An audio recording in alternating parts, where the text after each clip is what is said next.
περισσότεροι που γίνονται μέλη των μασονικών στοών και οργανώσεων δεν έχουν ιδέα για τι πραγματικά διδάσκει η μασονία.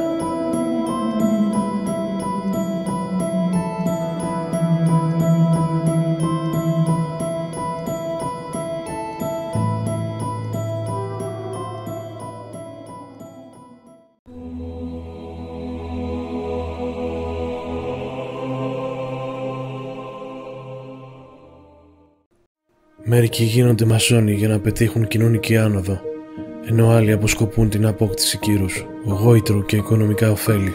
Όταν εισέρχονται στη μασονική στοά, μαθαίνουν την ύπαρξη και τη χρήση πολλών συμβόλων. Δεν γνωρίζουν όμως την απόκριφη σημασία τους. Στόχος αυτής της μελέτης είναι να ξεσκεπάσει αυτά που γίνονται μέσα στις στοές, καθώς και να ξεσκεπάσει τις απόκριφες σημασίες των συμβόλων που χρησιμοποιούνται εκεί. Και σίγουρα θα γίνουν πολλά βίντεο επάνω στο θέμα. Οι ηγέτες της μασονίας γνωρίζουν καλά ότι η πλειοψηφία των ανθρώπων που έχουν προσχωρήσει στις μασονικές στοές αγνοούν του τι διδάσκει η μασονία στην πραγματικότητα. Κατά κανόνα, οι άνθρωποι που προσχωρούν στη μασονία έχουν ελάχιστη ή καθόλου γνώση. Τίποτα δεν εξάπτει περισσότερο την περιέργεια των ανθρώπων όσο το μυστήριο, τα απόκριφα τα οποία επιθυμούν να γνωρίσουν. Εδώ βλέπουμε πως η περιέργεια και το άγνωστο οδήγησε πολλούς ανθρώπους στο να προσπαθήσουν να ανακαλύψουν αυτά τα μυστικά.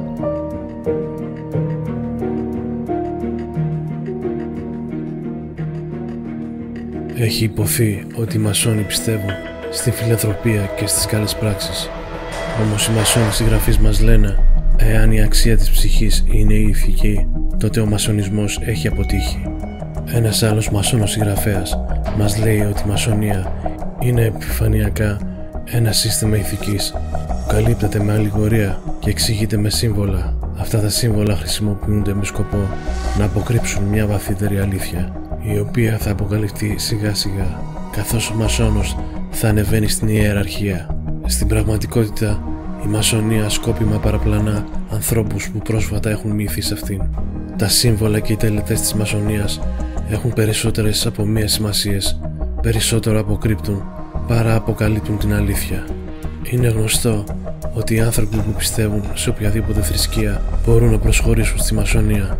Η μασονία δεν απαγορεύει τον καθολικό, τον Μωαμεθανό, τον Εβραίο ή τον Χριστιανό. Πρέπει επίσης να μην ξεχνάμε ότι η ίδια η μασονία είναι θρησκεία, αν και πολλοί μασόνοι το αρνούνται αυτό. Όμως οι μασόνοι προσέρχονται στο μασονικό ναό, προσκυνούν μπροστά στο βωμό, γονατίζουν μπροστά στο υπέρτατο και ορκίζονται στο όνομα της τιμής του Ιερού Νόμου, ανεξαρτήτως αν είναι η βίβλος των χριστιανών ή το Κοράνι των μουσουλμάνων. Στις μασονικές στοές της Αμερικής δείχνουν τη βίβλο των χριστιανών, όμως μην ξεγελιέστε από αυτό. Οι μασόνοι συγγραφείς μας εξηγούν πως η Αγία Γραφή στη στοά έχει άλλη θρησκευτική σημασία στο μαθητευόμενο. Ο πρώτος βαθμός μοίησης διαφορετικά κατανοείται από τους έμπειρους και πεπειραμένους. Με άλλα λόγια, ακόμα και η Αγία Γραφή είναι μόνο ένα σύμβολο για κάτι άλλο.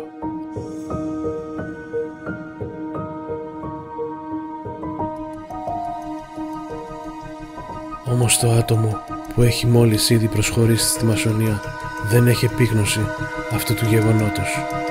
Από τη στιγμή που ο χριστιανισμός και η μασονία είναι θρησκεία, υπάρχει κάποια μορφή σύγκρουσης ανάμεσά τους. Οι μασόνοι συγγραφείς μας διαβεβαιώνουν. Δεν δημιουργήθηκε ποτέ κάποια διαμάχη ανάμεσα στην Εκκλησία και στον τεκτονισμό. Ούτε υπάρχει έστω και μία αρχή αποδεκτή στις χριστιανικές κοινωνίες στην οποία να διαφωνεί ο τεκτονισμός. Παρόλες αυτές τις διαβεβαιώσεις, η αλήθεια είναι πολύ διαφορετική. Αν κάποιος μελετήσει τη μασονική φιλολογία, θα δει ξεκάθαρα ότι υπάρχουν ριζικές διαφορές ανάμεσα στον χριστιανισμό και τη μασονία. Όταν κάποιος προσχωρήσει στη μασονία, προσχωρεί στη λεγόμενη Νικαιανή στοά. Τα μέλη της Νικαιανής στοάς παίρνουν βαθμιά τους 3 πρώτους βαθμούς της ιεραρχίας, που ονομάζονται βαθμοί της τελειοποίησης, και οι οποίοι είναι: πρώτος ο μαθητευόμενος, δεύτερος ο έτερος και τρίτος ο δάσκαλος. Ο υψηλότερος βαθμός που μπορεί να ανέλθει κάποιος στην σκοτική ιεροτελεστία είναι ο 33ος βαθμός, αν και οι περισσότεροι μασόνοι δεν ξεπερνούν το 3ο βαθμό. Ο υποψήφιος δίνει όρκους, ενώ του απαγγέλλονται φοβερές τιμωρίες εάν προδώσει τα μυστικά της μασονίας. Για παράδειγμα, Ο όρκος που δίνεται στον πρώτο βαθμό είναι: ήθε να τιμωρηθώ, με το να μου κοπεί ο λαιμός πέρα για πέρα, να μου ξεριδωθεί η γλώσσα και να βυθιστώ στα βάθη της θάλασσας, μίλια μακριά από την ακτή, εκεί που η παλήρια έρχεται και φεύγει 2 φορές το 24ωρο. Εάν ή και ο θελός και καταπαντώντας τον νόμο, παραβιάσω αυτόν τον όρκο που παίρνω, σαν μαθητευόμενος. Γι' αυτό, Θεέ μου, βοήθησέ με και κράτα με σταθερό. Ο Απόστολος Ιάκωβος στο Ευαγγέλιο, στο κεφάλαιο 5, στίχος 12, μας λέει: «Προπάντων, αδερφοί μου, μην ορκίζεστε ούτε στον ουρανόν, ούτε στη γην, ούτε σε κανέναν άλλον όρκο. Το δικό σας ναι ας είναι ναι, και το όχι, όχι, για να μην πέσετε σε καταδίκη».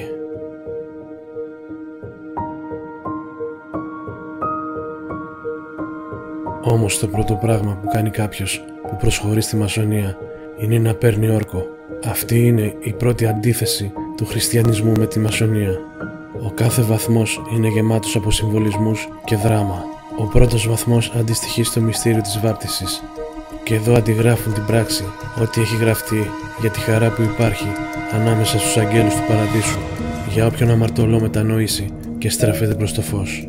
Πράγματι, οι μασόνοι πιστεύουν στην πραγματικότητα πως η προσχώρηση στη μασονία κάποιου είναι εισάξια με την μετάνοια του αμαρτωλού και τη βάπτισή του. Οι μασόνοι συγγραφείς θεωρούν πως στον πρώτο βαθμό ο υποψήφιος πιστεύει πως έχει ξαναγεννηθεί και ότι επανέρχεται στο φως, και τότε του έχει μπει στο υποσυνείδητο ότι αυτός είναι ο θεμέλιος λίθος του οικοδομήματος στον οποίο αυτός πρέπει να οικοδομήσει τον εαυτό του. Σε αντίθεση όμως με αυτά, η Αγία Γραφή μας πληροφορεί ότι ο Ιησούς είναι ο θεμέλιος λίθος και όχι ο εαυτός μας. Βέβαια, η Αγία Γραφή μας λέει ότι ο Ιησούς απορρίφθηκε ως θεμελιώδες λίθος από τους Ιουδαίους τότε. Πρώτη επιστολή Πέτρου 2.7, Ψαλμοί 118.22, κατά Λουκάν 20.17 και στις πράξεις 4.11 και από τους μασόνους σήμερα. Πράγματι, οι μασόνοι απορρίπτουν τον αληθινό θεμέλιο λίθο, τον αληθινό Θεό, και υποστηρίζουν πως ο ίδιος ο εαυτός τους είναι ο θεμέλιος λίθος. Και να η μεγάλη εξαπάτηση. Η μοίηση στο δεύτερο βαθμό του εταίρου παρουσιάζει τον μασόνο ότι στην πραγματικότητα είναι ο ίδιος ένα μέρος από τον Θεό και ότι ο Θεός δεν είναι ξεχωριστός από αυτόν τον ίδιο.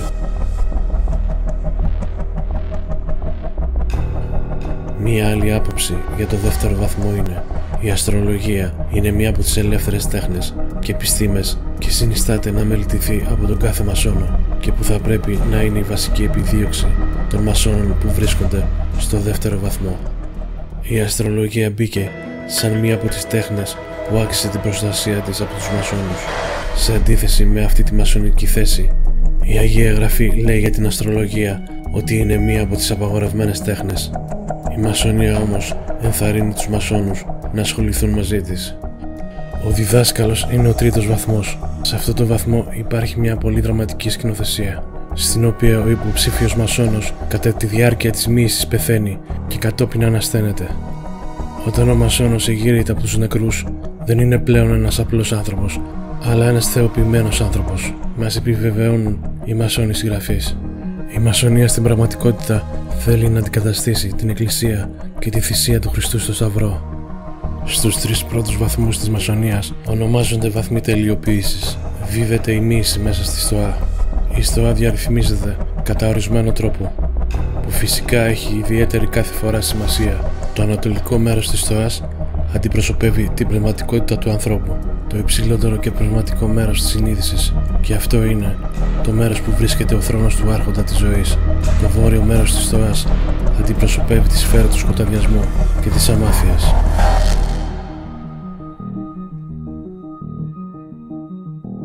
Στη συνείδηση όλων των μασόνων, ο βορράς είναι η πλευρά του σκότους και κανένα από τα μεγάλα φώτα της στοάς δεν βρίσκεται στο βορρά.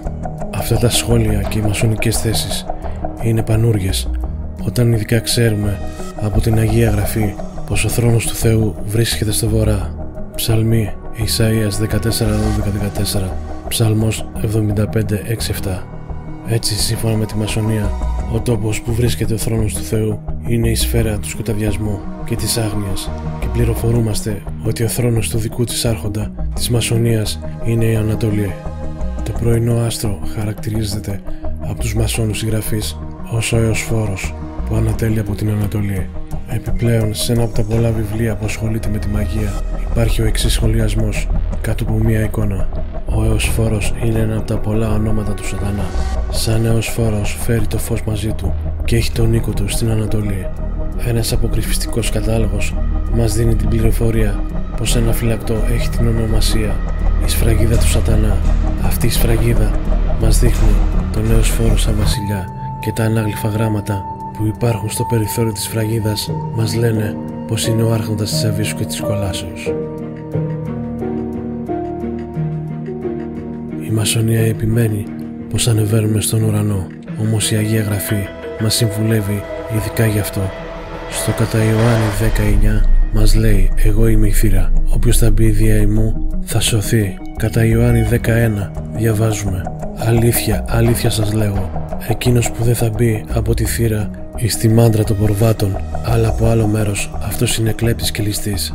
Με λίγα λόγια, η μασονία δεν μπορεί να αποτελέσει το δρόμο προς τον Ιησού Χριστό, επειδή οι ίδιοι μασόνοι πιστεύουν πως μπορούν να αναρριχθούν σε εκείνον τον τόπο και αρνούνται να μπουν από την πόρτα, η οποία είναι ο Ιησούς Χριστός. Έχει παρατηρηθεί επίσης ότι στις στοές τους δεν μπαίνουν από την Κύρια Πόρτα, ίσως σαν μια πράξη αντίδρασης στα λόγια του Ιωάννη όσον αφορά τη θύρα. Παιδιά, αυτό ήταν το βίντεο. Αν σας άρεσε κάντε ένα like και μια εγγραφή. Στο επόμενο βίντεο θα δούμε για το ποιος είναι ο Θεός της Μασονίας.